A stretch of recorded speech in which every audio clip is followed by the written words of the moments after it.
for sure this draft. Let's go to offensive tackle, another group of guys that I think is super deep. One of the probably the deepest positions along with wide receiver again this year.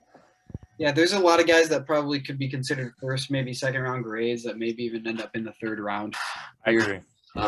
Especially towards the bottom of this list, like a Jackson Carman and Alex Leatherwood, depending on Spencer Brown from Northern Iowa he'll be probably end of second to end of third. Yeah. So I think it's pretty clear, like Sewell's number one. I'm thinking that's pretty much across the board. But I actually saw a second here.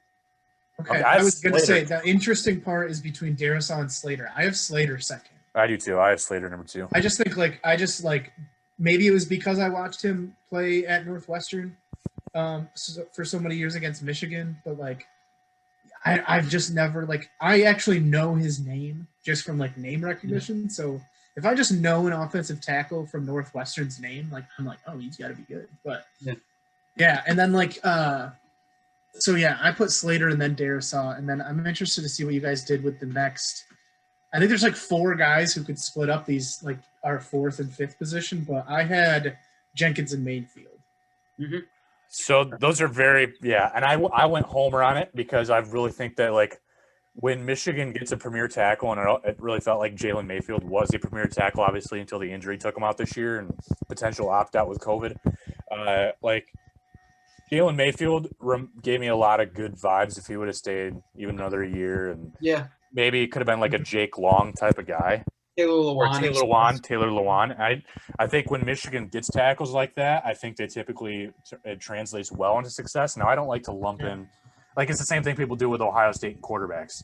But Michigan puts out when they get elite tackles at their school, it seems like those guys translate well to the NFL.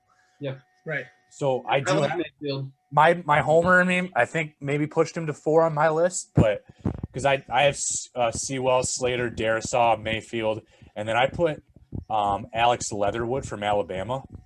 Actually, okay. But I was torn on Tevin Jenkins and Dylan Redunz. You could go all the way to Cosme, Eichenberg, Walker Little, Jackson Carman, Spencer Brown, James Hudson. It'll be interesting to see which of these guys are left for the Lions possibly in the beginning of the second round, because if you have a Jenkins or an Eichenberg or a Mayfield left, I would not be upset with that pick at all. No. I would not be upset. I think that's the one thing, these kind of leftover linemen always get snatched up by the teams at the end of the first round a lot of times. But I would love if one of these guys falls to the Lions in the beginning of the second round. I would love them picking up one of these later first projected guys. So yeah, some of these guys definitely jump out. Obviously, I think Mayfield and Jenkins. I think just Mayfield and maybe Jenkins and Leatherwood are a few guys that really. Eichenberg's pretty good too, but I would prefer just how I said. I just gave 15 names of tackles.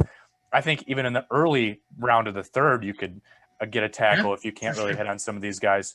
I think if they are going to really truly take a tackle, it needs to be one of these guys in the top 3 rounds, and that means that Tyrell Crosby is just a rotational piece for you at guard and tackle. I'm not mad about even Tyrell Crosby starting this year. No, yeah. I would even go down the list. There's you said, you even mentioned James Hudson. I think he's probably a step below those 12 or so names that you named before. But he's going to get picked. And Deontay Smith from East Carolina, another guy. Yeah, Alaric Jackson. Colvin Lannon from Wisconsin. We saw his name a lot too. He was always good. Yeah. Yep. So James from Nebraska. And here's the thing: you're going to find quality offensive tackles, probably quality offensive tackles. You can find that in the 5th round and later, even. Just because there's enough of them. And it's a premier position, so you need a lot of them. You can't have bad offensive tackle play, so you're going to get a good amount of them. It's going to be one of the things where we're going to have to basically. We'll do another show on team needs at some point too. But Detroit will have to take a look at what positions need to be prioritized. Maybe that they didn't address in free agency, or they don't plan on addressing later in trades. Which I hope they don't trade, but there's offensive tackle is a position of need. I just don't even think, to me, it's even the top 3 or a No. 4 position of need. No, but because I think if the right guy falls, kind of like Isaiah was saying, like if the right guy is there in the second or the third, probably third, I would even say, then I'm taking him Yeah. because if enough teams pass, because teams are gonna pass on one of these guys. Because a lot of them will think they can get it in the 3rd and 4th round. Yeah, but And if if a you nice look team at- passes on a Jackson Carman, and he's sitting there in the 3rd round, you got to take that guy. You know what I mean? Like you I have agree. I'm just looking at Draft Network still. They have Leatherwood at 71 overall, and that is round 3, pick 7, which is where the Lions are.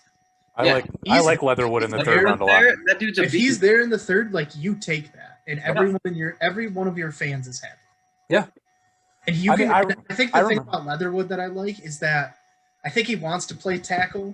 He's obviously listed as a tackle, but like he has experience at guard. Like if you need to if he's getting his butt kicked on the edge, you can move him over to guard. He has experience in it. Like I don't know if you want to destroy his confidence, if it would destroy his confidence to do that, but like if he's figuring himself out and figuring out his like lateral quickness in the pro level, like he can play interior. He can play a step in.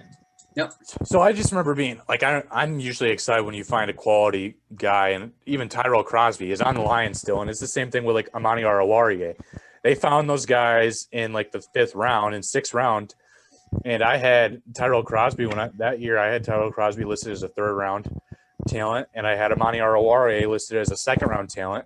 And sometimes those guys just fall for whatever reason, and the Lions are able to capitalize. So I think Alex Leatherwood's one of those guys that if he falls a 3rd, you take that.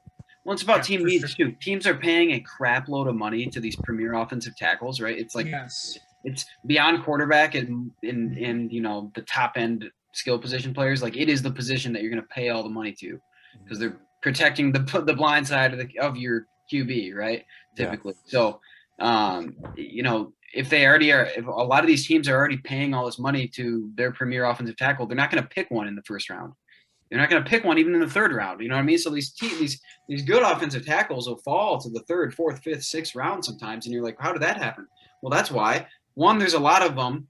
So this is probably a deeper draft than normal, but a lot of times there's typically 7 or 8 guys that you're like, man, these guys could go in the first 2 rounds, and that's what happens. They end up falling to the 4th and 5th, and a team gets lucky. Yep. So hopefully for the Lions, I mean, I could see it happening, and I think they're going, if they want to, they're going to be able to get a good offensive tackle if they really want one in this draft. Yeah.